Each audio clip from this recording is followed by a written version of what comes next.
በነቃቃ በመጥረቢያ የተጠረበ እንጂ በማሽን የተጠረበ ሳይሆን በጣም የተራቆተና ቤተክርስቲያኑ ሀግለሰብ ዝቅ ያለ መሆኑ ይታወቃል።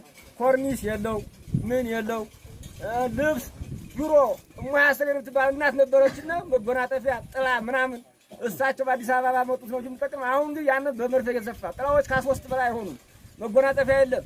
አጠቃላይ የካህናት ልብስ የድሮ ልብስ እንጂ ዛሬ ዘመናዊ ልብስ የሌለው በመሆኑ ዲሃ በጣም ዲሃ የሆነ ባለሀብትና የውጭ ሰው እንኳን ተጠርቅሞ እንዲያየው መኪናም ገያ ገባበት መሆኑ ይታወቃል። በዚህ ስለሆነ ማንኛውም ነገር ተላልፎልን በማህበር በበጎ አድራጎት ተደርጎ ህብረተሰብ የገንዘብ ድጋፍ ተደረገልን ዘመናዊና ቦታውን አስተካክለን ወደ ሸጋ ቦታ ለመስራት ዝግጁ እንሆናለን የሚል ሐሳብ ስላለኝ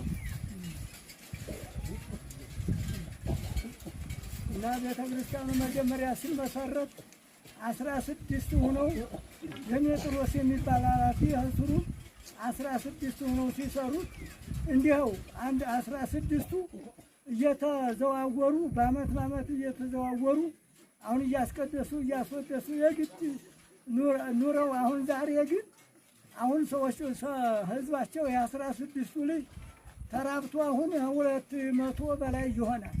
ለነገር ግን ዛሬ ጉልበት እና አኞቹ በዘፍ ቆይኛ ቆይተውት አሁን ዛሬ ቤተክርስቲያኑ እንደተናገሩት አሁን እርግጥ ህዝቡ ሊሰራ እቅድ እያለውና አገልግሎቱን እናገለግላለን እያለ አቅም አጥቶ አሁን በአቅም ማጣት አሁን ቤተክርስቲያኑ እንደሚናገሩት እንደ ብሎ ቆይቷል ነው ለኔ የምናገረው። ይኸው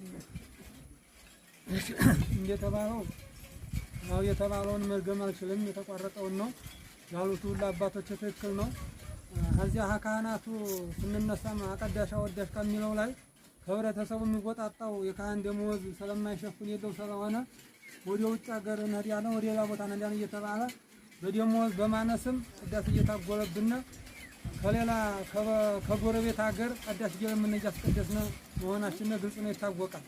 ሁለተኛ ይሄ ድንኳን እንደተባለው ህዝቡን እንዴት አድርገን እንግዛ ብንል አቅም ያጣ በመሆኑ አሁን ለበጎ አድራጊ በሁሉም ሀገር እንደዚህው እየጻፍን ብናመለክት ተቀባይነት የሌለን ተወላጅ ሰውም የሌለን በመሆኑ እየቀረብን አሁን ሁላችንም የጥምቀት አቤት ይዋል እንደ የሚለውን ሁሉ ህብረተሰቡ ሲል ደግሞ ህገ ደንቡ ደግሞ የወረዳው ደግሞ ቤተክርስቲያን የጥምቀት ያልወረደ ቤተክርስቲያን ሊቀደስ አይገባም ብሎ ሊታሸግብን ስለሚሆን ስለዚህ በኬንዳውም ባቡጀዲውም እየጻፍን እየሰፋን እዚያ እያወረነ ነው የሚገኘውና የተባለው ነገር ሁሉ ግልጽ ነው። ብዙ ጉድለት አለብን ግን ተወላጅ ስለሆነ እዚያው እንደዚያ እያደረግን ክርስትና እንዳይደፈን ሙታን እንዳይደፈንብን እያልን እያስቀደስን ዛሬ ደርሰናል።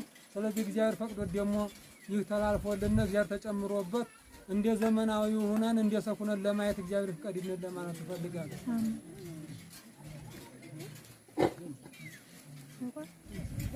ያው ዝሮ እንግዲህ የተባለው ሁሉ ትክክል ነው። ግን አሁን ትንሽ ደግሞ ያው ጎልጎሎ እንግዲህ ደግሞ ያው ዘመናዊ ዋናው ዕቃ ቤት ስለሆነ ዕቃ ቤቱ ደግሞ አሁን በድንጋይ ክፈል ነበረ ደግሞ ያለው ደግሞ ድንጋይ ነገር ስለሆነ በጭቃ ስለሆነ ተንዶ ስለሄደብን ይሄን ለመስራት አቅም ስላጣነ መቼም እንግዲህ ያለ ገንዘብ ስለማይሆን ይሄን ደግሞ ጎልጎሎ አለና ያው እንግዲህ ጨርጨር ባለ መልኩ እንግዲህ ተናግረውታል። እነሱም አስረዝመውታል። ስለዚህ እኛም የካህናት አልባሳታችን ያው ይታወቃል ይታይም ይችላል።